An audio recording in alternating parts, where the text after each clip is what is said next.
Bismillahirrahmanirrahim. Dear students, Assalamu alaikum and welcome back to lecture number 4. So today we are starting our new topic, which is globalization.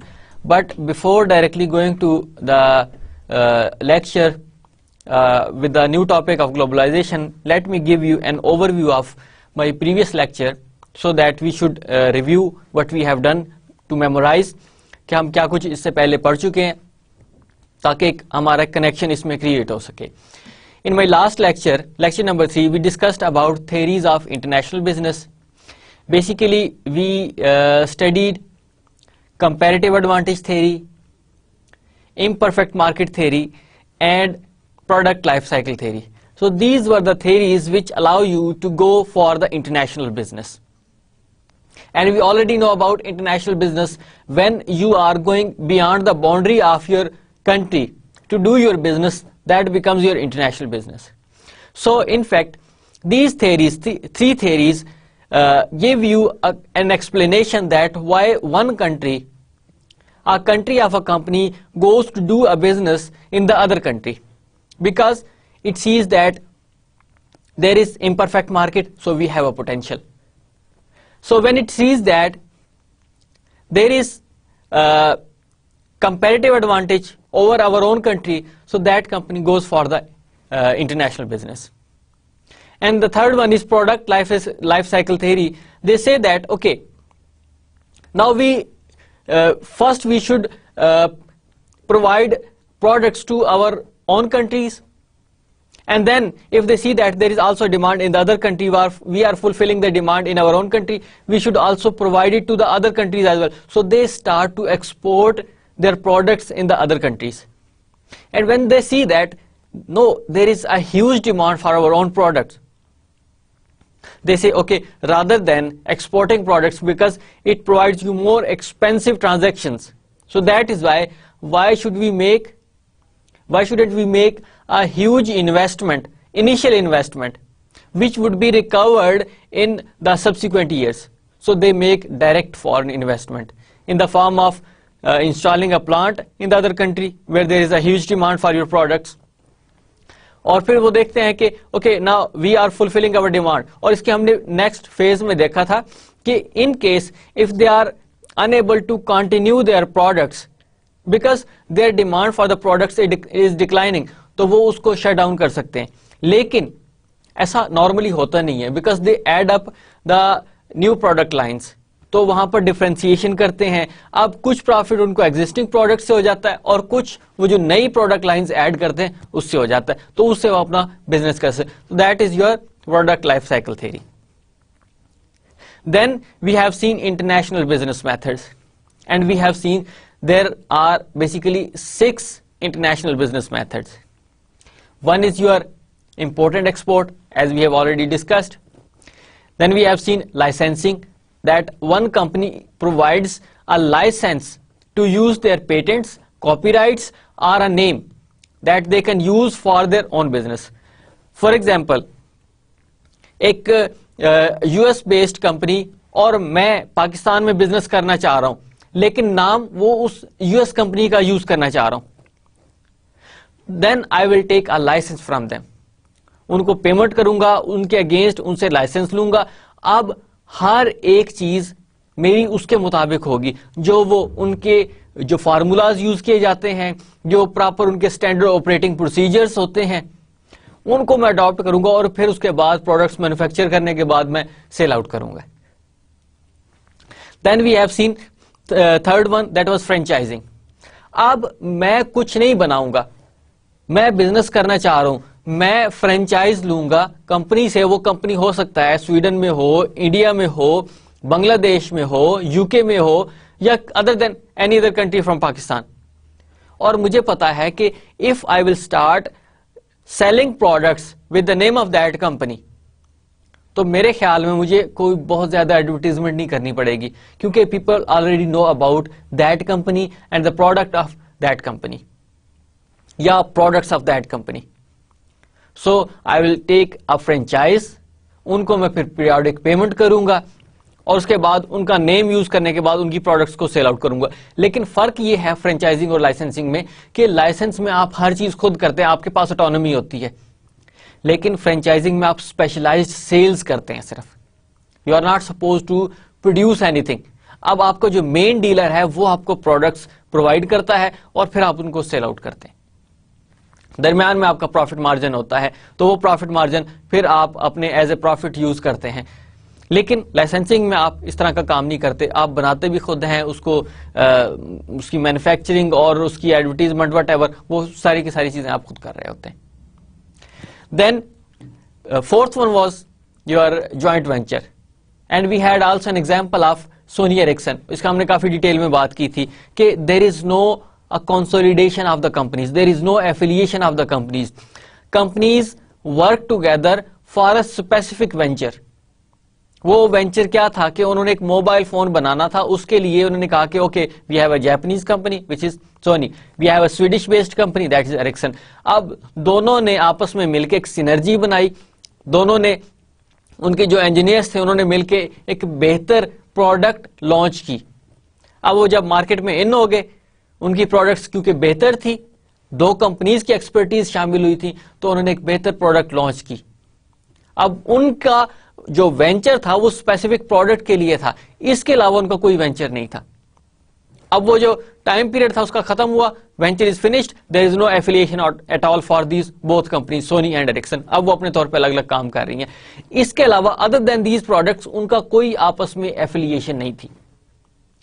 They had only affiliation with the Sony Ericsson, वो जो आपने mobile phone बनाया था। इसके अलावा उनका कोई venture नहीं था, कोई ताल्लुक नहीं था, सिर्फ एफिलिएशन जो कनेक्शन हुआ था वो इस चीज के लिए हुआ था। Then we had acquisition of existing operations.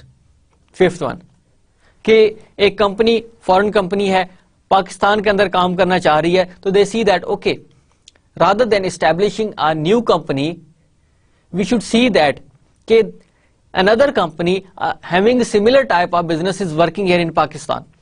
So why shouldn't we open a new company here? We should purchase the shares, major shares of that company from their shareholders.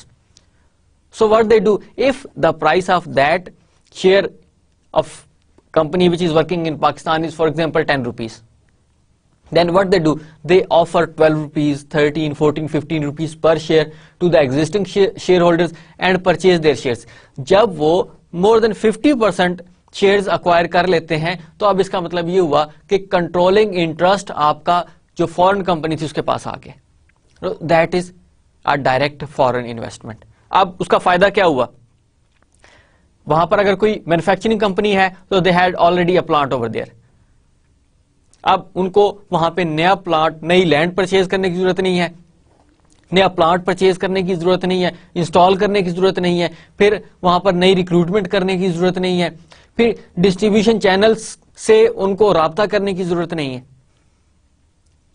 फिर उनको नए कस्टमर्स के लिए नई कैंपेन लॉन्च करने की जरूरत नहीं है। अब ये इस तरह का काम करती क्यों है company, because they see that there is a potential और इस कंपनी में प्रॉफिटेबिलिटी भी है, तो वो कहते हैं कि हम इस कंपनी को अक्वायर करते हैं और इसका सारे का सारा प्रॉफिट उठा लेते हैं। सो that is why they go for the acquisition of existing operations. उन्होंने वो कंपनी वहां से उठा ली, उसके शेयर्स को उठा लिया, उसकी ओनरशिप ले ली। अगर वो एग्जिस्टिंग ऑपरेशंस को ना लेते तो फिर उनको वहां पे लैंड भी परचेज करनी पड़ती पाकिस्तान के अंदर, वहां पर फैक्ट्री को इंस्टॉल भी करना पड़ता, उनकी लेबर को रिक्रूट भी करना पड़ता, उसके बाद उनको नई प्रोडक्ट लॉन्च करने के लिए रॉ मटेरियल और नए distribution channels, selling point, salesman और पता नहीं क्या कुछ उनको करना पड़ता। उसके लिए से उनको फिर एडवर्टाइजमेंट करनी पड़ती, which is also another huge expense.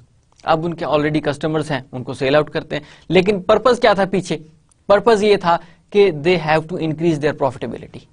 तो वो उन्होंने कंपनी जो ऑलरेडी प्रॉफिटेबल थी उससे उसके शेयर्स परचेज कर ली, उसकी ओनरशिप ले ली, अब प्रॉफिट सारे का सारा जिस कंपनी ने एक्वायर किया उसके पास चला जाएगा। ये तो मैन्युफैक्चरिंग है। In case of services industry, banks हैं, कोई फॉरेन बैंक पाकिस्तान में आके किसी बैंक को अक्वायर कर लेता है, उसके शेयर्स को परचेज कर लेता है। आप ऑलरेडी ब्रांचेस बनी हैं, वहां पे लोग काम कर रहे हैं, वहां पे ऑलरेडी कस्टमर्स मौजूद हैं, तो वो बैंक ऑलरेडी प्रॉफिटेबल है, तो सारे का सारा प्रॉफिट किसको जाएगा? जो फॉरेन बैंक है जिसने पाकिस्तान के अंदर ये एग्जिस्टिंग ऑपरेशंस को अक्वायर किया। या फिर सिक्स्थ पॉइंट हमारा क्या था कि एस्टैब्लिशिंग अ न्यू सब्सिडरी। अब देखते हैं कि पाकिस्तान के अंदर कोई यूएस बेस्ड कंपनी है, वो देखती है कि पाकिस्तान के अंदर हमारे बिजनेस से रेलेवेंट कोई बिजनेस नहीं है, so how they can go for the acquisition of existing operations, because they don't, in Pakistan there is no such kind of business which is working here. So what they do each and everything right from the scratch. वो वहां पर नई company launch करेंगे। वो company क्या होगी? That would be registered according to the Companies Ordinance 1984, number 1. And that would be registered in the Securities and Exchange Commission of Pakistan according to their rules and regulations. अब company establish हो गई। Share holder कौन है? जो American company थी, कि उसके पास अब उनके शेयर्स मौजूद हैं। ठीक है, देन अब वहां पर जब कंपनी स्टैब्लिश हो चुकी है तो अब वो लैंड परचेज करेंगे। वो अगर कोई फैक्ट्री उन्होंने इंस्टॉल करनी है तो फैक्ट्री इंस्टॉल करेंगे, फिर लेबर अक्वायर करेंगे, उनकी रिक्रूटमेंट होगी, फिर वो बड़ी हैवी किस्म की एडवर्टाइजमेंट कैंपेन चलाएंगे ताकि लोगों को अवेयर हो, उनको अवेयरनेस मिले कि now this American based company has launched their operations here in Pakistan, so they will provide their products, quality products to the customers of Pakistan. तो फिर अब यहां पर नए सिरे से काम शुरू हुआ। सो इंटरनेशनल बिजनेस मेथड्स में आपने देखा है कि we had export and import, we had licensing, franchising, then joint ventures, acquisition of existing operations, and then final one was your establishing new subsidiaries. Then we have seen international opportunities. We have seen European Union Act. They joined together, एक common legislation लेकर आए और उसके मुताबिक उन्होंने काम करना शुरू किया। अब बाउंड्रीज खत्म हो गई, कॉमन लेजिस्लेशन था। It means a company working in France can have the availability to work in Poland, Sweden, UK, कहीं पे भी वो कर सकते हैं। तो उनका एक कॉमन लेजिस्लेशन था। अब इस तरह नहीं है कि पाकिस्तान का लेजिस्लेशन डिफरेंट है और इंडिया का डिफरेंट है। पहले उनके भी डिफरेंट थे, हर कंट्री का अपना एक डिफरेंट लेजिस्लेशन था। अब उन्होंने इकट्ठा किया और वो एक कॉमन लेजिस्लेशन बना which is applicable all countries in the Europe. फिर we have seen the fall of Berlin wall. आपके पास ईस्ट और वेस्ट जर्मनी था, अब वो दे वर्क जॉइंटली, तो उनसे एक नई अपॉर्चुनिटीज क्रिएट हुई। फिर we have seen Asian crisis, कि एशियन क्राइसिस आए हैं तो उसके बाद नई अपॉर्चुनिटीज डेवलप हुई। And then we have seen also another agreement that was NAFTA, North Atlantic free trade agreement between Mexico and US. अब उनके दरमियान वो एग्रीमेंट हुआ फ्री ट्रेड का। It means that Mexican country people can import products without restriction from US वाले export करना चाहे तो विदाउट रिस्ट्रिक्शन वो एक्सपोर्ट कर सकते हैं। Then exposure to international risk, इसमें भी हमने रिस्क देखे थे कि कौन कौन से रिस्क आपके इन्वॉल्व होते हैं। आपका ट्रांजैक्शन होता है, पॉलिटिकल होता है और इकोनॉमीज जो आपकी होती हैं उनका रिस्क होता है। Then MNCs focus on international trade, कैसे एमएनसीज इंटरनेशनल ट्रेड की तरफ फोकस करती हैं। Then MNCs focused on international trade and international arrangements, किस तरह के आपका इनफ्लोज और आउटफ्लो होता है कैश का, कि आप लोकल से स्टार्ट करते हैं, फिर आप इंटरनेशनल होकर सर्विसेज वाली टाइप पे जाते हैं और अल्टीमेटली या फाइनली आप मैन्युफैक्चरिंग साइड में देखते हैं कि इनफ्लो और आउटफ्लो कैसा हो रहा है। लोकल से स्टार्ट हुए, फिर इंपोर्ट एंड एक्सपोर्ट की तरफ गए और फिर आप डायरेक्ट फॉरेन इन्वेस्टमेंट की तरफ चले गए। So that was all about our lecture number 3. I have given a little bit detail about the overview so that if there is, I mean, you were unable to go for the lecture number 3, you can easily understand this what I have done in the 10 minutes. And then we will move to the next one, which is globalization. So just think about it. What is a globalization? A globe. without boundaries. Countries without boundaries. What do you feel about it? All the time we discuss about globalization. Countries of the world have broken their boundaries. Why? Why they are opening the boundaries for the other countries? Let me give you a very important thing before directly going to the topic, which is globalization. Why a developed country open the trade barriers for the developing countries? Keep it in your mind, business is always done on the expense of others. Why America made an agreement of NAFTA? Why Europe has opened the boundaries with the other countries? Why this is not being done within the developing countries? Always developed countries provide incentive to the developing countries. And then I am bringing this again in the quotations. Business is always done on the expense of others. So developed countries are doing business on the expense of developing countries. We are used to say emerging economies. Emerging economies. India is emerging economy. China is emerging economy. The reason is that they have a potential to do the business. So that is why they are opening boundaries. US is coming, installing their plants in the China, in the India. UK countries, European countries, they are also opening their boundaries for the Chinese companies as well as for the Indian companies. The reason is that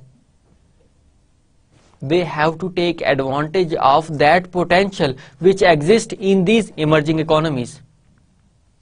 Although they could have their plants in the UK or European countries or in US, but still they are transferring their technologies, their plants in the China and India.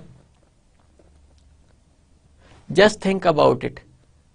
Why they have a very favorable terms and conditions for these emerging economies? Business is done at the expense of others.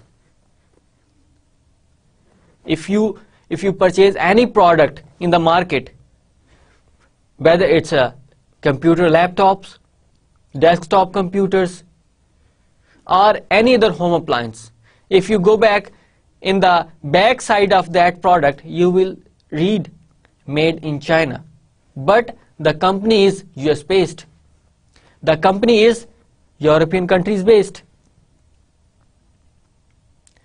क्यों ऐसा हो रहा है? Because these developed countries companies are taking the advantage of imperfect market and comparative advantage. अब ये सारे का सारा काम आपका यूरोप के अंदर भी हो सकता था, यूएस के अंदर भी हो सकता था. क्यों वो चाइना की तरफ मूव कर रहे हैं? This is a point. You just think about it. कि हमने मल्टीनेशनल का एक ऑब्जेक्टिव पढ़ा, गोल पढ़ा, to increase the wealth of share holders. अब वो जो MNCs हैं, मल्टीनेशनल कॉर्पोरेशंस है, वो कहाँ की बेस्ड है? UK based, Europe based, US based. अब उनका ऑब्जेक्टिव क्या हुआ? To increase the wealth of share holders. और शेयर होल्डर्स कौन है? US citizens, European citizens. ये सारे के सारे वहां के लोग हैं. कंपनी कहां पे ऑपरेशन कर रही है? चाइना, इंडिया के अंदर. तो इसका क्या मतलब हुआ? They are taking the advantage of comparative advantage and imperfect market advantage.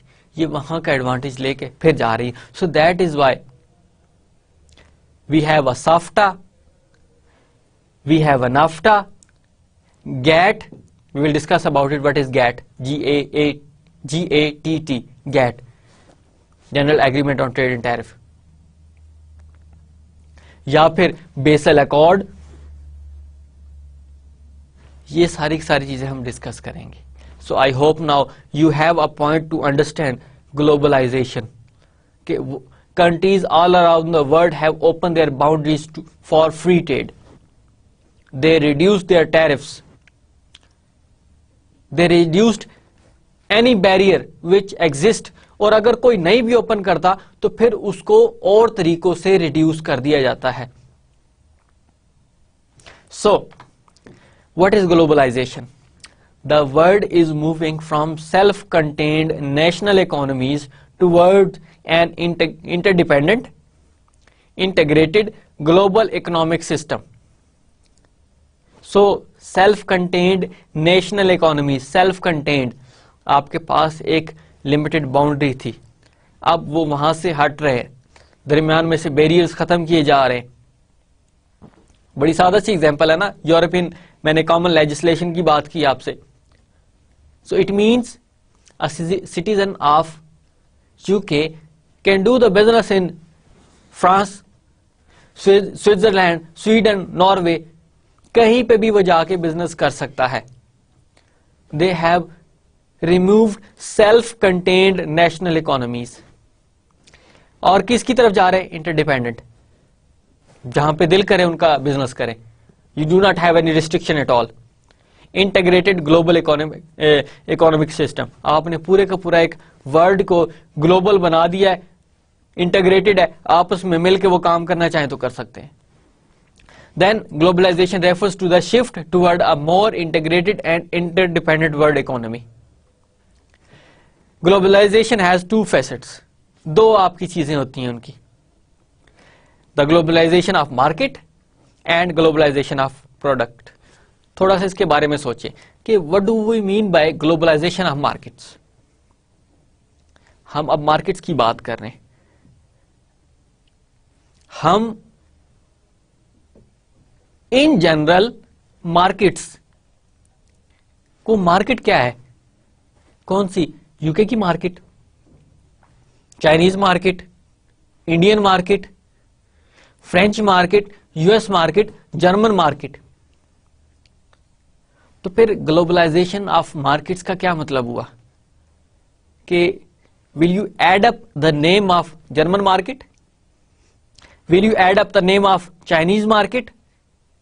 Will you add up the name of US market? When there is a globalization of markets, it means there is no German market, there is no Indian market, there is no Chinese market, there is only a global market. You can do the business anywhere in the country, anywhere in the world, without restriction. इसके हम detail में next में जाते हैं, थोड़ा सा आपको एक उसकी अंडरस्टैंडिंग देना चाह रहा हूं मैं. Then globalization of production. Company established in US but they are making their production in China. Companies are established in UK but their production is in India. Companies are established in Germany, for example Mercedes, but they are manufacturing their products in India. What is it? Globalization of products, globalization of markets हमने देखा. Then globalization of production. Production कहां पर हो रही है, company कहां की established है, कहां की रजिस्टर्ड है, किस स्टॉक एक्सचेंज में वो रजिस्टर्ड है, मैन्युफैक्चरिंग कहां पे हो रही है. चले इन जनरली हम पाकिस्तान के कॉन्टेक्स्ट में बात करें, अगर company has a home country in Japan, for example Toyota Motors, but their production is in Karachi, Pakistan. Globalization of production. Company Honda registered in where? Japan, but their production is in Karachi, Pakistan. Company registered home country have a Korea, their production is in Karachi. For example, Hyundai company. सिर्फ हमारे पास तो यहाँ पे ये तीन company ही exist करती है ना. एक तो वो भी चली गई है, अब सुजुकी मोटर्स है, यानी हमारे पास टोयोटा, होंडा और सुजुकी मोटर्स, यही हमारे पास है। लेकिन if you talk about India, you will see they have all types of companies, their production plants are in India but they are registered in other countries. UK की company है, US की company है, आपके पास German companies हैं, Mercedes है, BMW, लेकिन their production plants are also in India as well. तो फिर ये क्या है? Globalization of production. एक मार्केट जहां पर सेल परचेज हो रही है और एक प्रोडक्शन जहां पर आपकी प्रोडक्ट प्रोड्यूस हो रही है। क्यों प्रोड्यूस कर रहे हैं? ऑल दो German market, German production is considered one of the best all over the world, लेकिन उन्होंने अपने प्लांट इंडिया और चाइना में भी लगाए हुए हैं। क्यों कर रहे हैं वो? थोड़ा सा इसके ऊपर गौर करें, जो मैंने आपसे शुरू में बात की थी। So globalisation of markets, globalisation of production, ये बेसिक दो चीजें होती हैं आपकी ग्लोबलाइजेशन में, इससे हट के कुछ नहीं हो सकता। एक आप सेल परचेज करते हैं और दूसरी आप प्रोडक्शन कर रहे होते हैं। Without boundaries sale and purchase of products, without boundaries production of your products. आप प्रोड्यूस करें कहीं पे मर्जी करें और सेल करें कहीं पे मर्जी करें, उसके मल्टीपल कस्टमर्स हो सकते हैं। So, globalization of markets. Globalization of market refers to the merging of historically distinct and separate national markets into one huge global marketplace. अब यहां पर देखें कि पहले distinct के you could categorize, okay, this is German market. You could categorize, okay, this is French market. UK market, US markets. You could distinctly से कि ये आपकी कौन सी मार्केट है, लेकिन जब आपका ग्लोबलाइजेशन आया, ग्लोबलाइजेशन ऑफ मार्केट्स आया, you are not suppose to say okay this is German market, this is Indian market, this is Chinese market, not at all. There is no line between the countries, there is no boundary between the countries. आप जहां से मर्जी sell purchase करें products को। Even if I have to purchase any product in any country, मैं online net पे जाता हूं, परचेज करता हूं, क्रेडिट कार्ड, अगर छोटी अमाउंट के क्रेडिट कार्ड से इंटरनेट पे जाके उसको परचेज करता हूं और प्रोडक्ट हफ्ते के अंदर, 1.5 हफ्ते के अंदर मेरे घर पे होती है। I have also an experience about it, कि बजाय इसके कि मैंने फॉर एग्जाम्पल चाइना से कुछ चीज मंगवानी है तो मैं चाइना जाऊंगा, को 15 घंटे की मैं ट्रेवल करूंगा, वहां पर मेरी जर्नी क्या 15 आवर्स की होगी एक छोटी सी प्रोडक्ट को परचेज करने के लिए। No, simple, I will go on the computer, have an internet, website open करूंगा, परचेज करूंगा और प्रोडक्ट 15 से 20 दिनों के अंदर अंदर मेरे घर पे होगी। ये तो मैं छोटी क्वांटिटी की बात कर रहा हूं। If you want to purchase a very big and perishable product और जिसकी अमाउंट भी बहुत ज्यादा है, तो फिर क्या करूंगा? मेरे पास और वेज हैं, मेरे पास और दरमियान में तरीके हैं जिनके थ्रू मैं उसको कर सकता हूं। दरमियान में ब्रोकर्स हैं, अब वो बेशक मैं जर्मनी से मंगवाऊं, यूके से मंगवाऊं, यूएस से मंगवाऊं, स्वीडन से मंगवाऊं या चाइना से मंगवाऊं, मैं कहीं से मंगवा सकता हूं। So it means that there is a huge global market. So if you read on this slide, in many industries it is no longer meaningful to talk about the German markets or the American markets. Rather than there is only a global market, because you can purchase products of German market in any other country. कहीं से भी आप purchase कर सकते हैं। For example आप India से Japanese product purchase कर सकते हैं, German products, American products purchase कर सकते हैं। इसी तरह चाइना के अंदर बेस क्या है? यूएस, लेकिन कंट्री कहां जो आपको फिजिबल लगता है, बजाय इसके कि आप इंपोर्ट करें प्रोडक्ट्स कहां से? जर्मनी के अंदर, this is far away from Pakistan.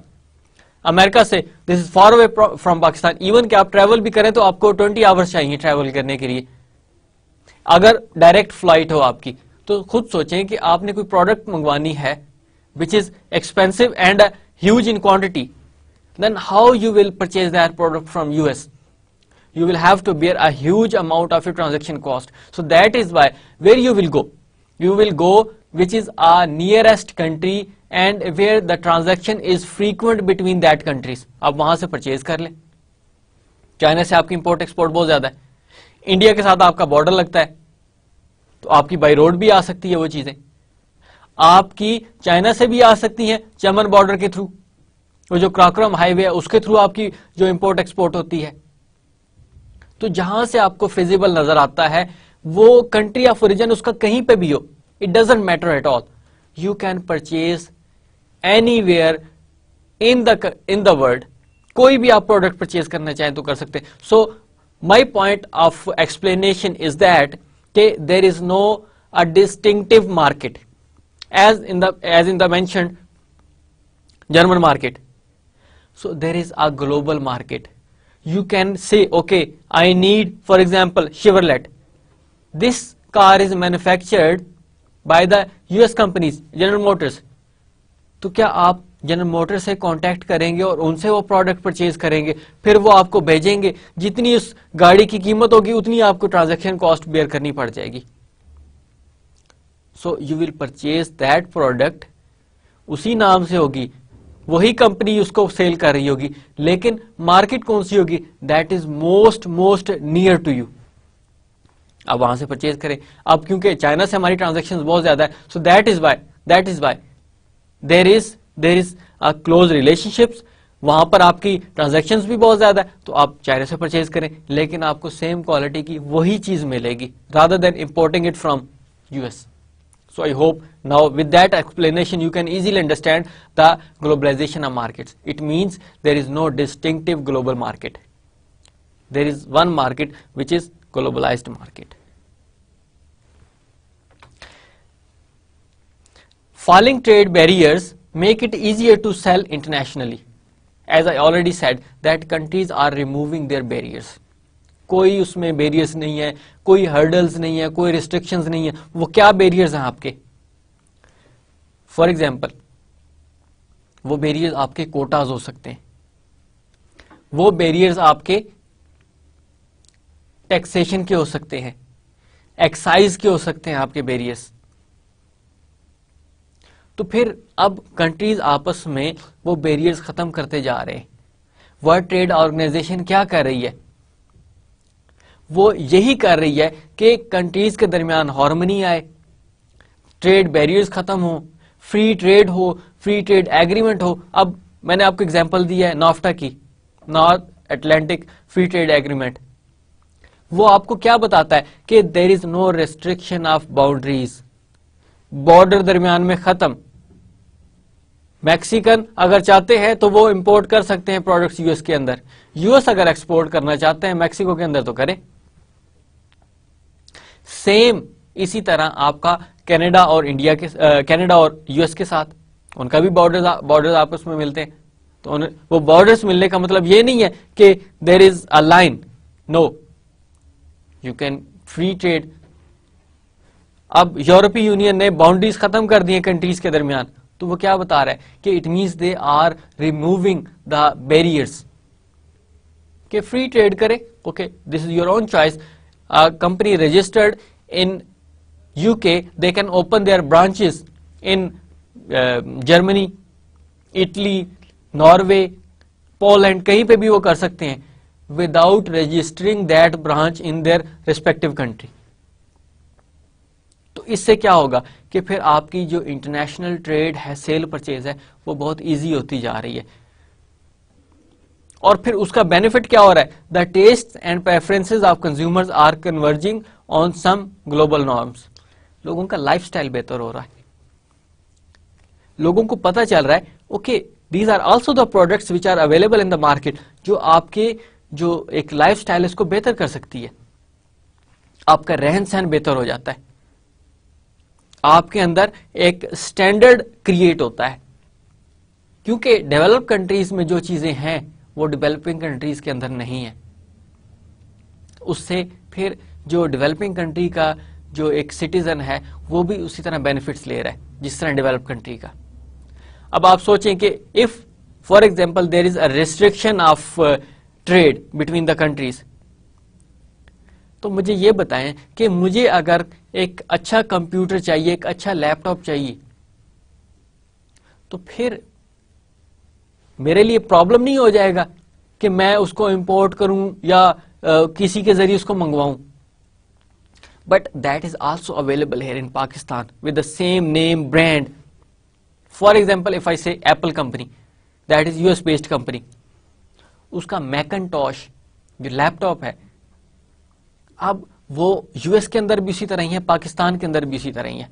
Now I can understand कि for example Apple company Pakistan based नहीं है, वट लेकिन वो एक स्टैंडर्डाइज्ड प्रोडक्ट जो बनी हुई है, वो मैं भी उसी तरह उससे अपना जो बेहतर कर रहा हूं अपना लाइफस्टाइल, मेरे लिए वो फैसिलिटीज क्रिएट कर रही हैं. आपके पास मोबाइल फोन्स की एग्जांपल ले ले, एप्पल कंपनी का मोबाइल फोन, उससे अब वही एप्पल कंपनी का जो आईफोन है, अमेरिका के अंदर भी वही चीज है और पाकिस्तान के अंदर भी वही चीज है. अगर ये रिस्ट्रिक्शन होती तो फिर मुझे बताएं कि आपको क्या अपना लाइफस्टाइल बेहतर करने का मौका मिलता. आप देखें, आप मार्केट में जाएं, आपको पता नहीं कितने लोग मिलेंगे जो ये फोन यूज कर रहे हैं. फिर उसके बाद एक और प्रोडक्ट आपकी एप्पल कंपनी ने लॉन्च की, दैट इज योर आईपैड. अब आपका एक छोटा सा लैपटॉप है, उसी के ऊपर आप सारे काम कर रहे हैं. You are doing the same things. अब वही प्रोडक्ट इस्तेमाल कर रहा है यूएस सिटीजन, उनकी तो अपनी कंपनी है, लेकिन पाकिस्तानी सिटीजन भी वही चीज इस्तेमाल कर रहा है. पाकिस्तान बेस्ड कंपनी तो नहीं है वो. उनको एडवांटेज जरूर हुआ, लेकिन एटलीस्ट हमारे प्रेफरेंसेस, हमारे टेस्ट के अंदर भी फर्क आया, just because of these falling barriers between the countries. अब हम भी वही चीज इस्तेमाल कर रहे हैं. हम ये नहीं कह सकते कि okay there is a country in the world which is called US, they have a company, Apple company, they are using very different and very beautiful things. Their citizens are using, very charming and very attractive products. Why shouldn't we have? फिर हम कहते कि हम पाकिस्तान में क्यों पैदा हुए. Now अब आपके पास वो एक खत्म हो गया है कि okay US citizen are using very quality products, उनके पास तो बड़ी अजीब अजीब चीजें हैं, वो हमारी जिंदगी में क्यों नहीं आ सकती. वो अपना एडवांटेज ले रहे हैं, एप्पल कंपनी अपना एडवांटेज ले रही है कि यहां से प्रॉफिट उनके पास जा रहा है, उनकी प्रोडक्ट सेल हो रही है. लेकिन दूसरी साइड पे हमें भी पता चल रहा है कि दुनिया में हो क्या रहा है, कौन कौन सी प्रोडक्ट्स हैं. अब आप जाएं मोटरवे पे भी देख लें आप अपने, right, started from the Lahore to Islamabad, आपको मोटरवे पे हर तरह की गाड़ी नजर आएगी. आपको अजीब अजीब गाड़ियां नजर आएंगी, छोटी गाड़ी से लेकर बड़ी गाड़ी तक, और हर कंट्री की गाड़ी नजर आएगी. आपको शेवरलेट अमेरिकन गाड़ी नजर आएगी. इसके अलावा होंडे आपको साउथ कोरियन गाड़ी नजर आएगी.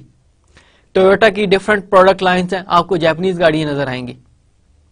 आप देखें कि जर्मन गाड़ी, मर्सिडीज, बीएमडब्ल्यू, फरारी, ये सारी की सारी आप देखें कि सब कंट्रीज की गाड़ियां आपके एक मोटरवे पे है, आपको नजर आ रही हैं. लेकिन if there could be a trade barrier, तो फिर क्या होता, आपको पता ही नहीं चलता कि ये कोई दुनिया में कोई ऐसी चीजें भी बनती हैं.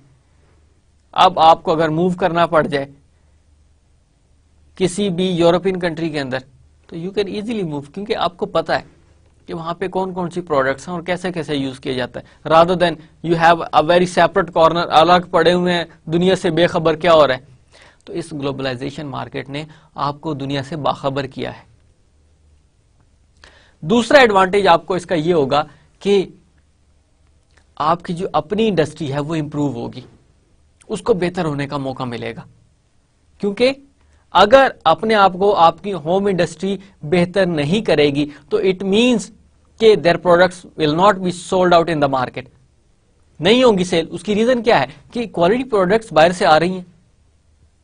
तो फिर उन्होंने कोशिश तो करनी है होम कंट्री ने कि हम अपने आप को भी सर्वाइव करें, उनके मुताबिक लेके. So foreign products will help you your companies to improve their own products as well. तो वो भी अंदर प्रोडक्ट लाइंस लेकर आएंगी, उनके अंदर क्वालिटी आएगी, जिससे आपकी अपनी इंडस्ट्री भी बेहतर होगी। So the other aspect of globalization market is that कि आपको भी बेनिफिट हो रहा है, आपकी कंपनी को भी बेनिफिट हो रहा है और आपका कंट्री प्रोग्रेस भी कर रहा है, क्योंकि वो ग्लोबलाइजेशन मार्केट आपको पता चल गया कि दुनिया में हो क्या रहा है और आपको कोई क्वालिटी प्रोडक्ट्स चाहिए तो आप परचेज कर सकते हैं। अब देखें कि मर्सिडीज पाकिस्तान में नहीं बनती, लेकिन मर्सिडीज आपको हर रोड पे गाड़ी पाकिस्तान में नजर आएगी, BMW आपको नजर आएगी, शेवरलेट आपको अमेरिकन बेस्ड वो भी नजर आएगी यहां पे। तो क्या हुआ, इस ग्लोबलाइजेशन मार्केट की वजह से सेल और परचेज में आसानी हुई है। So firms help create the global market by offering the same basic product worldwide. अब वही एप्पल कंपनी की प्रोडक्ट्स आपको चाइना में भी मिलेगी, पाकिस्तान में मिलेगी, इंडिया में मिलेगी, आपको यूरोपीय यूनियन में भी मिलेगी, ऑस्ट्रेलिया में मिलेगी, हर जगह मिलेगी same product, just because of your globalization of market. Then globalization of production, ये तो मैंने आपको शुरू में बता भी दिया था इसके बारे में। Now going back to its detail, globalization of production refers to the sourcing of goods and services from locations around the globe to take advantage of national differences in the cost and quality of factors of production. This is more important, so that's why I have highlighted this factors of production like land, labor and capital. One country, so ये आपकी वो भी बनता है theory of comparative advantage कि आपके जो factors of production है वो भी move करते हैं प्रोडक्शन को, कि आप बेशक स्पेशलाइज करते हैं एक चीज में, दूसरी चीज में स्पेशलाइज नहीं करते, तो फिर आपकी जो प्रोडक्शन है वो शिफ्ट करती है एक एरिया से दूसरे एरिया की तरफ जो इजीली ट्रांसफरेबल हो। और हमने इसकी एग्जांपल क्या थी कि अमेरिका और यूरोपीय यूनियन के पास टेक्नोलॉजी है, चाइना के पास क्या है, cheap labour, cheap raw material. So it means the international trade is compulsory, और वो आपकी जो ग्लोबलाइजेशन ऑफ प्रोडक्शन है उसको बूस्ट करती है। So I read it again so that you can understand. Globalization of production refers to the sourcing of goods and services from locations around the globe to take advantage of national differences. वो national differences मैंने आपको बताए हैं in the cost and quality of factors of production like land, labor and capital. So companies compete more effectively by lowering their overall cost structure or improving the quality or functionality of their product offering. अब इसमें कौन कौन सी चीजें आपके पास आती हैं? If you look at, I just highlight these points. We have lowering overall cost. आपने overall cost को रिड्यूस करना है, वो कैसे कर सकते हैं? Just because of these factors of production, के आपके पास चाइना और देन यूएस। अब आप देखेंगे इसमें कौन कौन सी सिमिलैरिटीज आ सकती हैं, और मैंने इसकी आपको एग्जांपल भी दी है। सो दे हैव टेक्नोलॉजी, और यहां पर आपके पास लेबर या रॉ मटेरियल। तो वो अपनी कॉस्ट को कैसे रिड्यूस करेंगे?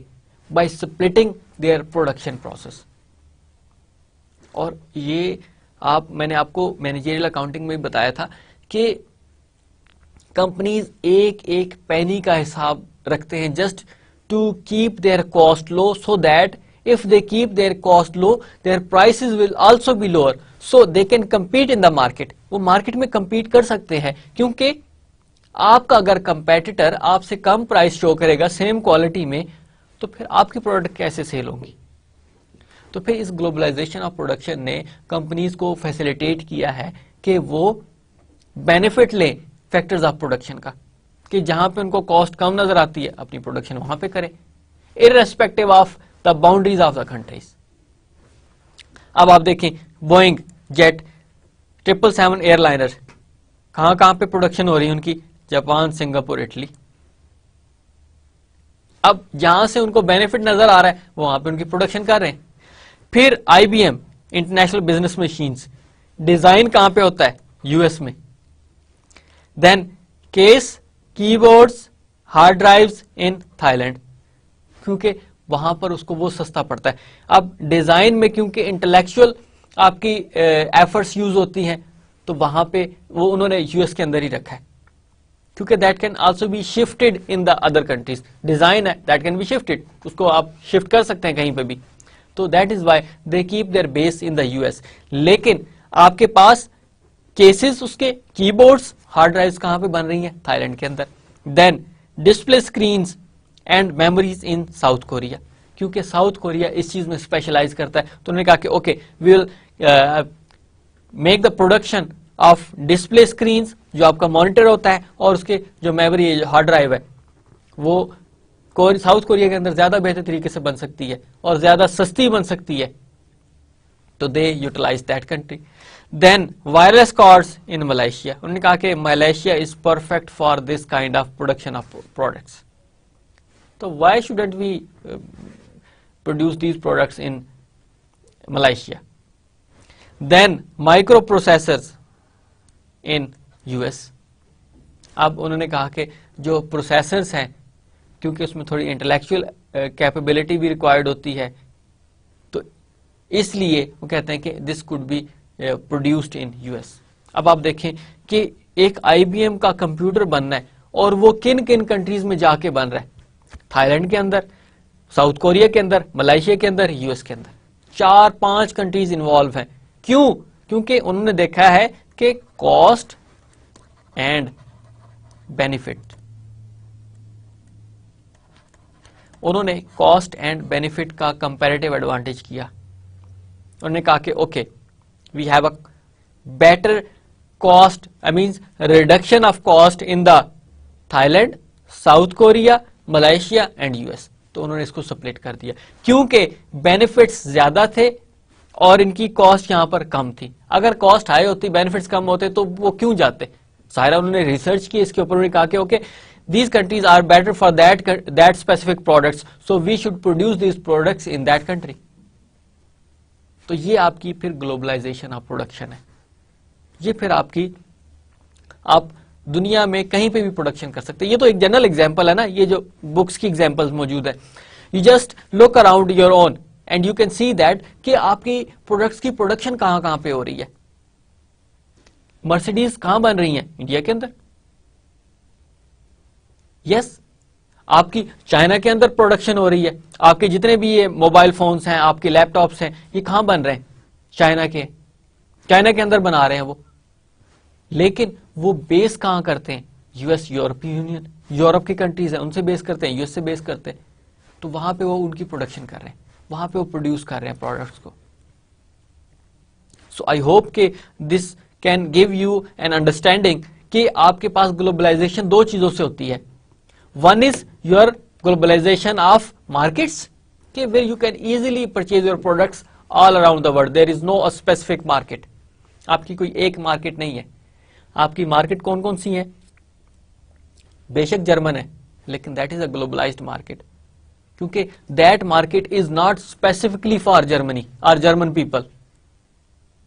That product is also produced for the Pakistani people, Indian people. So why should we say that कि this is a German market, this is a globalized market? आपने Apple company का computer purchase करना है, Dell company का computer purchase करना है, तो that is not a US based market, that is a global market. So you just even I have given you example in the other course that how they have reduced the cost of their production by Michael Dell, owner of Dell company. कि उन्होंने कहा कि we will remove all the steps which are involved to production of products ultimate their consumers. दरमियान में जितने भी steps है सारे उन्होंने निकाल दिए। उन्होंने कहा कि okay we can sell your products, we can sell out our products to the ultimate consumer just on the internet lines. कि आप कंप्यूटर पे बैठे, आपने कौन कौन सी चीजें लगवानी है वो लगवाएं, ऑर्डर करें, पेमेंट करें क्रेडिट कार्ड के थ्रू, ऑनलाइन पेमेंट करें, आपकी प्रोडक्ट 15 से 20 दिन के अंदर अंदर आपके डोर स्टेप पे होगी। तो where is US market? This is a global market. आप पाकिस्तान में बैठे और परचेज कर रहे हैं डेल कंप्यूटर्स को, यूएस के अंदर से परचेज कर रहे हैं, चाइना के अंदर से परचेज कर रहे हैं, मलेशिया के अंदर से परचेज कर रहे हैं। आपके जितने भी स्प्लिट एसीज आ रहे हैं, एक्सन कंपनी है या और कंपनीज हैं आपकी, वो कौन सी बेस्ड है? मलेशियन बेस्ड है। लेकिन आप देखें कि सारे के सारे जितने भी एसी एक्सन कंपनी के लगे हुए हैं वो मलेशियन बेस्ड हैं, लेकिन लगे पाकिस्तान में हुए। So is it a Malaysian market? Not at all, that is a globalised market, a global market. And second one is globalisation of production, कि जहां पे कंपनी को बेनिफिट नजर आएगा अपनी कॉस्ट को रिड्यूस करने का, वो प्रोडक्शन वहां पे करेंगे irrespective of the base of the company. अब आपको देखें कि स्विट्जरलैंड की कंपनी है नेस्ले, और उनकी प्रोडक्ट कहां पर प्रोड्यूस हो रही है? पाकिस्तान के अंदर। तो क्योंकि उनको मार्केट भी मिली सेल करने के लिए और उसका वो एडवांटेज ले रहे हैं, बजाय इसके आप देखें कि नेस्ले मिनरल वाटर है, क्या वो स्विट्जरलैंड से आता है? यहीं से बन रहा है, शेखुपुरा में प्लांट लगा हुआ है उनका, या और सिटीज के अंदर भी प्लांट लगा हुआ है। तो they are refining that water and selling it out all over in Pakistan. तो उनको बेनिफिट नजर आया, यहां पे कर रहे हैं वो, उनके जूसेस हैं, उनके प्लांट लगे हुए पाकिस्तान के अंदर, सेल आउट कर रहे हैं उसको। So these factors of production help you to produce your product at a lower cost, जिससे फिर आप कंपेटिटिव एडवांटेज ले सकते हैं। Then emergence of global institutions, जिस इन चीजों ने आपके जो ग्लोबल इंस्टीट्यूशंस हैं उनको इमर्ज किया, ताकि ये आपको फैसिलिटेट भी कर सके, आपको हेल्प आउट भी कर सकते। Institutions are needed to help manage, regulate and polish the global market place. अब ऐसे तो नहीं है कि ओपनली आपने हर चीज बना दी है, that's it. There is a need of management, there is a need of proper rules and regulations, there is a proper policy that should be covered by an institution. अगर वो हर चीज ऐसे ही चलती रहे तो is it feasible for you? Her country को that needs regulations, and I told you in previous lectures that the ultimate purpose of any company is or multinational companies to increase the wealth of shareholders. अब वो they can use the other means as well. So it means that there should be the institutions who regulate, who make their policies, who properly manage them. अगर नहीं करेंगे तो फिर इसका मतलब ये है कि आपकी जो ग्लोबलाइज्ड मार्केट है, ग्लोबलाइजेशन ऑफ प्रोडक्शन है, वो सारी की सारी डिस्टॉर्ट हो जाएगी। क्योंकि देखें, आप एक कंट्री को चलाने के लिए गवर्नमेंट की जरूरत होती है, वो रेगुलेट करती है, पॉलिसीज बनाती है। तो इस तरह की ग्लोबल मार्केट्स को भी रेगुलेट करने के लिए, उनके लिए पॉलिसीज बनाने के लिए फिर इंस्टीट्यूशंस होते हैं जो उसको हेल्प आउट करते हैं, उनको मैनेज करते हैं और उनको रोक के भी रखते हैं नेगेटिव मीन्स को यूज करने के लिए। That also promote the establishment of multinational treaties to govern the global business system. फिर आपस में ये जो ग्लोबल इंस्टीट्यूशंस हैं ये हेल्प करते हैं मल्टीनेशनल ट्रीटीज को। ट्रीटीज मींस जो आप एग्रीमेंट्स कर रहे हैं, जैसे मैंने आपको नाफ्टा का बताया, गैट, आपके पास इसके अलावा वर्ल्ड बैंक है, IMF है, अदर फाइनेंशियल इंस्टीट्यूशंस हैं। ये क्या कर रहे होते हैं? ये आपस में एग्रीमेंट्स करके देते हैं। नाफ्टा है, सॉफ्टा मतलब आपके साउथ एशियन जो कंट्रीज हैं उनके दरमियान वो ट्रीटी बना। गैट अकॉर्ड है, general agreement on trade and tariff है, आपका WTO उसको रेगुलेट कर रहा होता है। फिर बेसल अकॉर्ड आपका बैंक्स को रेगुलेट कर रहा होता है ऑल ओवर द वर्ल्ड। अब देखिए कि एक कंट्री एक जगह पे काम कर रहा है, अब उसने अपनी ब्रांच उस कंपनी की कंट्री की जो कंपनी उसने ब्रांच ओपन करनी है किसी और कंट्री के अंदर। अब जाहिर है पाकिस्तान के एक्सपेट्रिएट्स बहुत ज्यादा है यूके के अंदर, उन्होंने रेमिटेंसेस भी भेजने होते तो वो फिर कैसे करेंगे? There should be a body that could regulate them. So I hope के now you have an understanding about it कि there should be a global institutions who regulate, manage and make their policies for these global marketplaces. And these global institutions help to establish the multinational treaties, उनके agreements जो हैं उनको वो promote करते हैं। In these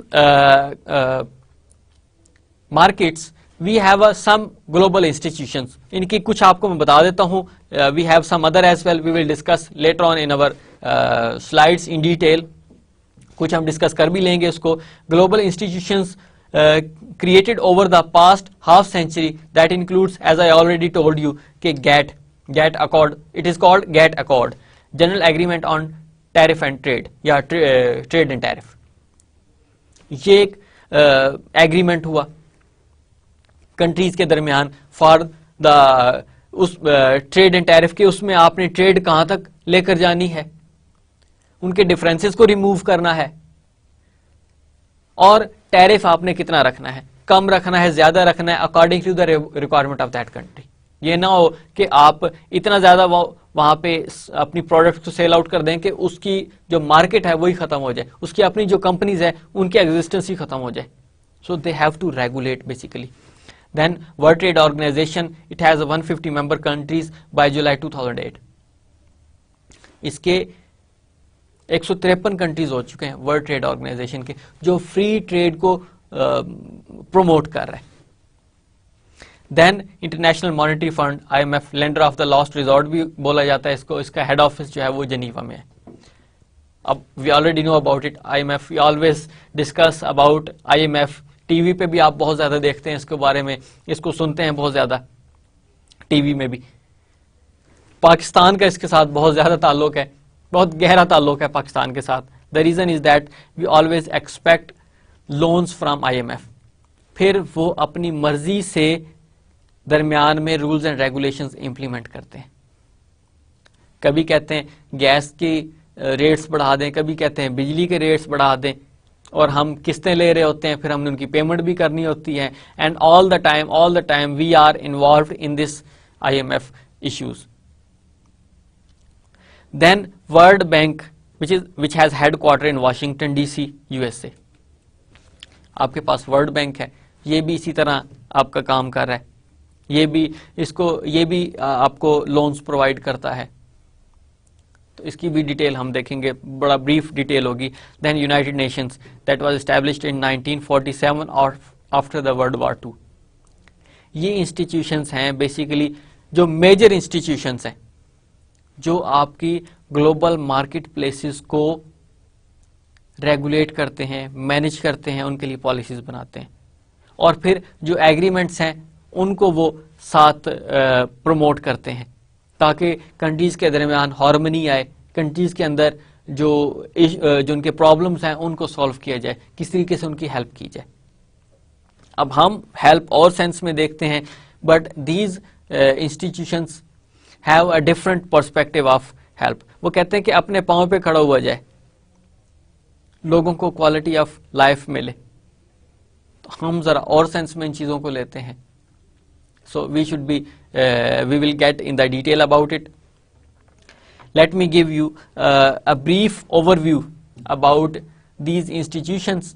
कुछ हम पढ़ेंगे, कुछ हम अपने जो नेक्स्ट क्लास है उसमें जाके इसको देखेंगे।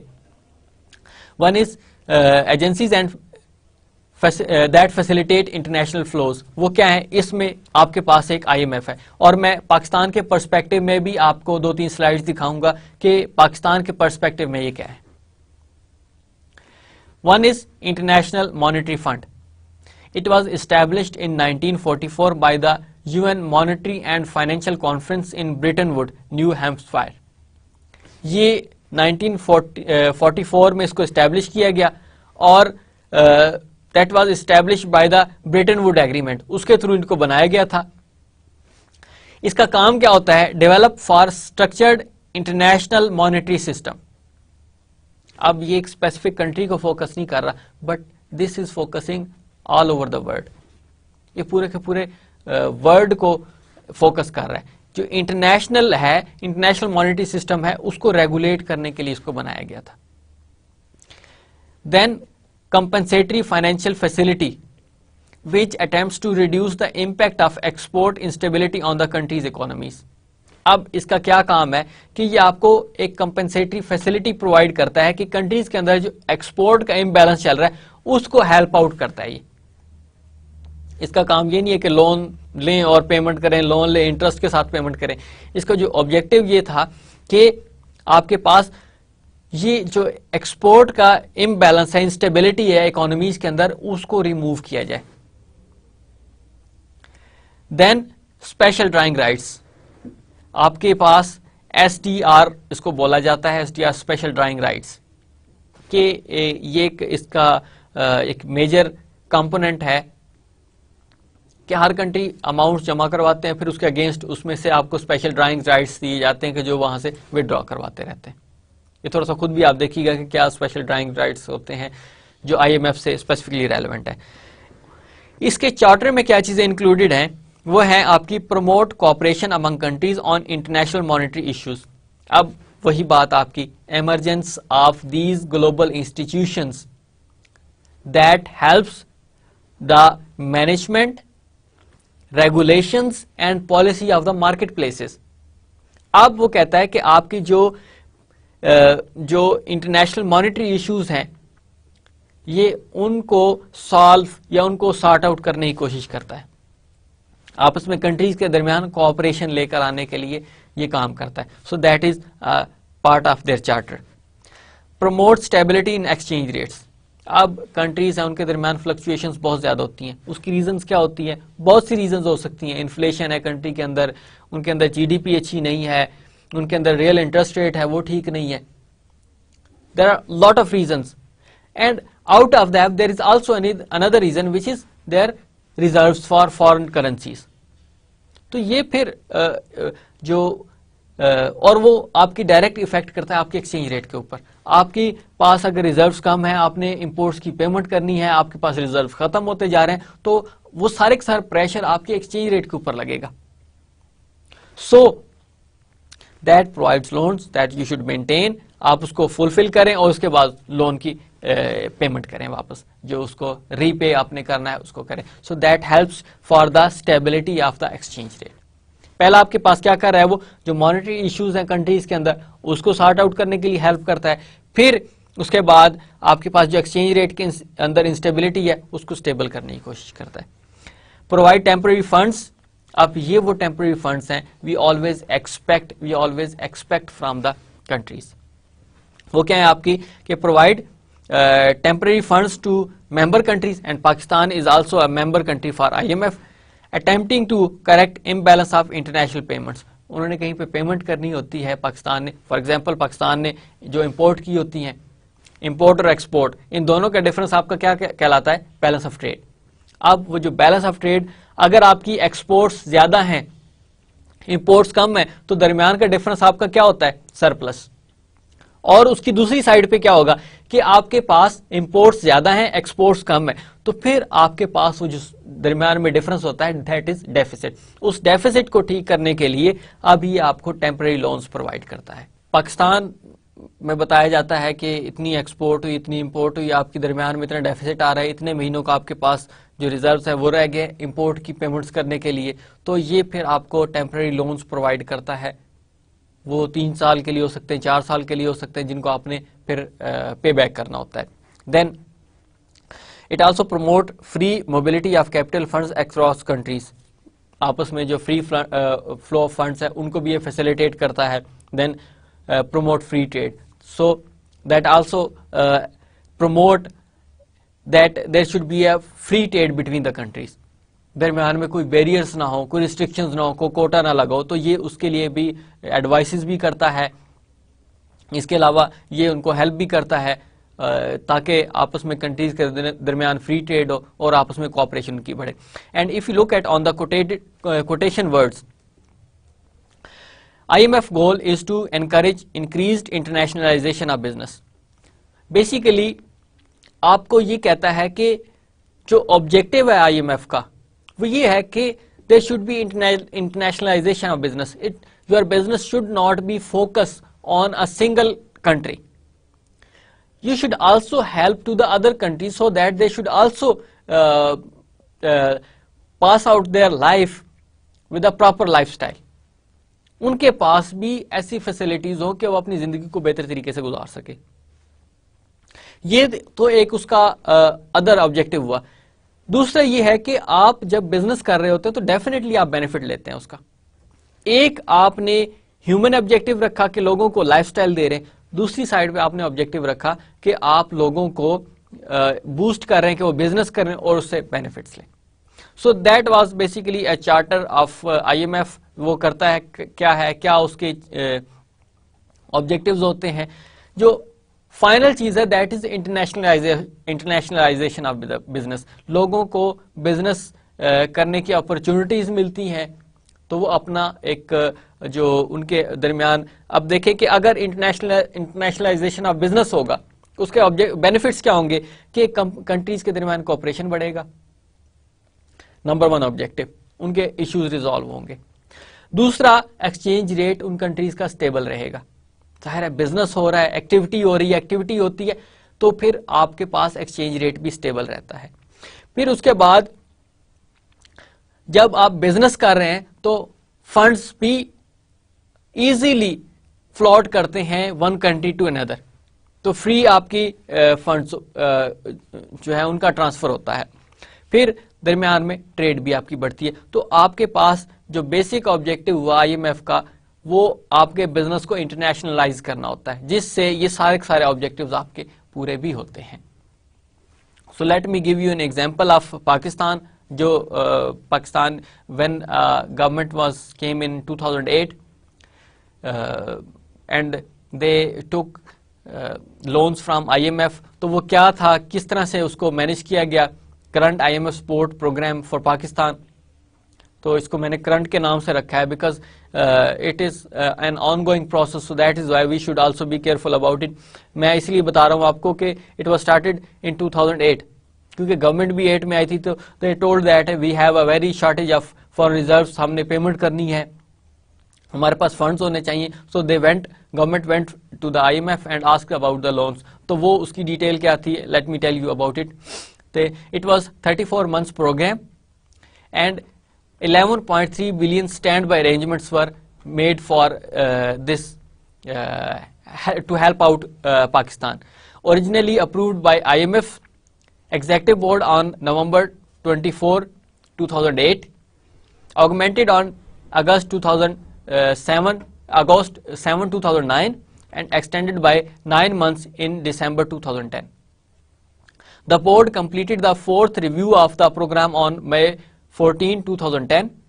In addition, on September 15, 2010, the board approved $451 million US disbursement under the Emergency National Disaster Assistance Framework to help Pakistan manage the immediate effect of floods. उस टाइम पाकिस्तान में फ्लड्स बहुत ज्यादा थे, तो फिर they went for the aid from IMF। तो उन्होंने फिर इन फ्लड्स को देखा, रिव्यू किया गया और उसके बाद फिर उन्होंने ये इसकी एक्सटेंशन दी थी। रोल ऑफ IMF क्या है पाकिस्तान के लिए, स्पेसिफिकली वो क्या है कि current standby arrangement programmes aims to restore macroeconomic stability through tightening of fiscal and monetary policies to bring down inflation. अब पाकिस्तान में इन्फ्लेशन बहुत ज्यादा है, तो वो कहते हैं कि आपने अपनी इन्फ्लेशन को रिड्यूस करना है। So that comes under the umbrella of stand by arrangements. And strengthen foreign currency reserves, आपके पास फॉरेन करेंसी रिजर्व्स आपने बढ़ाने हैं।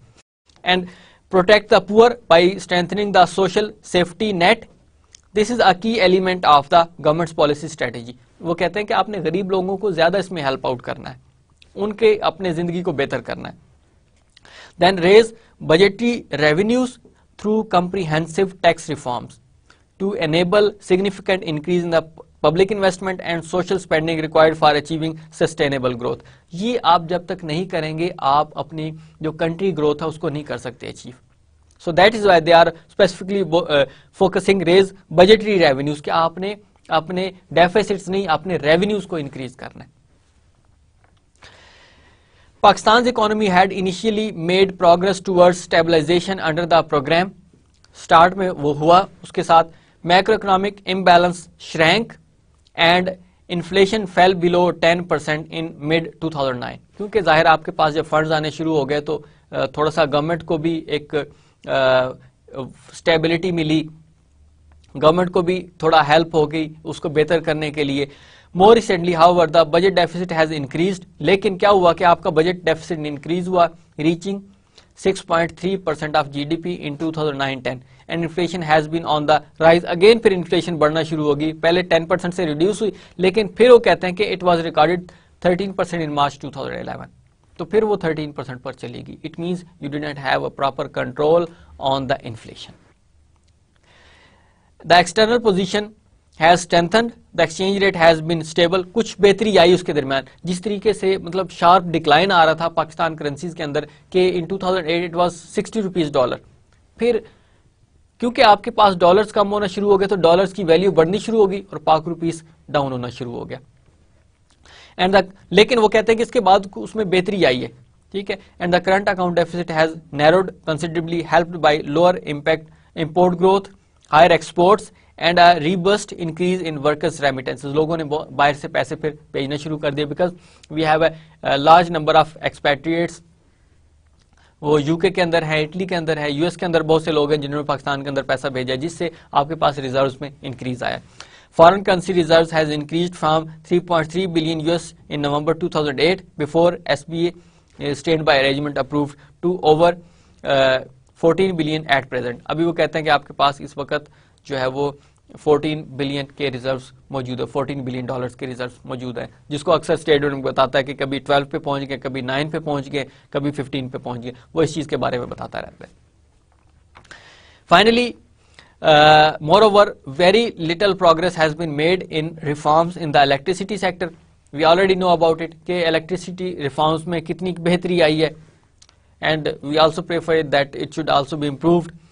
And commodity operations which are urgently needed to eliminate financial losses, क्योंकि आपके पास जब electricity के issues आते हैं तो आप फिर other resources use करते हैं उसको बेहतर करने के लिए, तो वो एक अलग से एक नया बाब ओपन हो जाता है। That impose a burden on the public finance and pose a threat to macroeconomic stability. Further, the legislation needed to strengthen bank supervision and central bank autonomy has not yet been enacted. Strengthening of social safety net is still not complete, and the reforms of petroleum prices has been partially reversed in the recent month. कुछ बेहतर आया, फिर increase करते क्योंकि government of Pakistan ने कहा था कि हम 15 डेज का रिव्यू करेंगे, वीकली रिव्यू करेंगे, उसके बाद प्राइसेस में इंक्रीज या डिक्रीज आएगा, तो इस तरह की चीजें आपकी जो इकोनॉमी है उसको प्रॉब्लमेटिक कर रही होती हैं।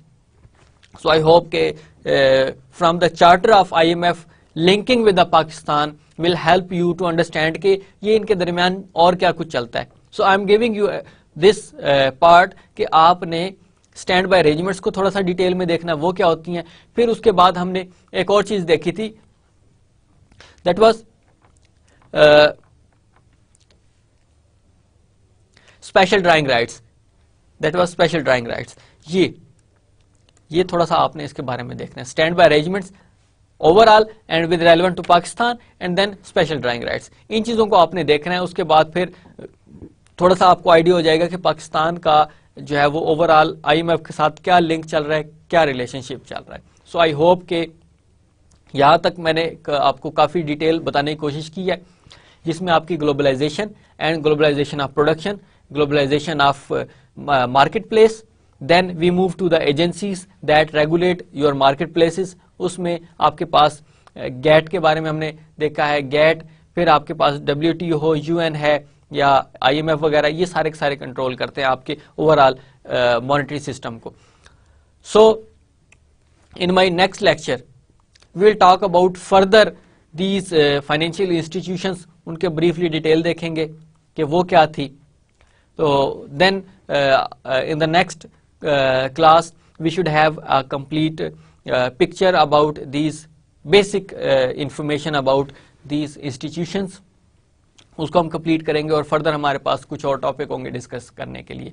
सो आई होप कि with this detail you have an understanding about it. Try to read it again, listen carefully क्या होती है, क्योंकि हमारी जो इंटरनेशनल बिजनेस का सब्जेक्ट है वो सारे का सारा बेस ही इन चीजों पे करता है, क्योंकि हमने जाहिर है प्रैक्टिकली अभी तो नहीं करना, एक हमें अंडरस्टैंडिंग तो होना कि क्या होता है, ये क्या चीजें हैं और हम एग्जाम्पल्स का लिंक कैसे क्रिएट करते हैं। So I hope you might have an understanding about it. So read it again, listen it carefully, then we will move in the next class with the remaining part of our financial institutions. Thank you very much.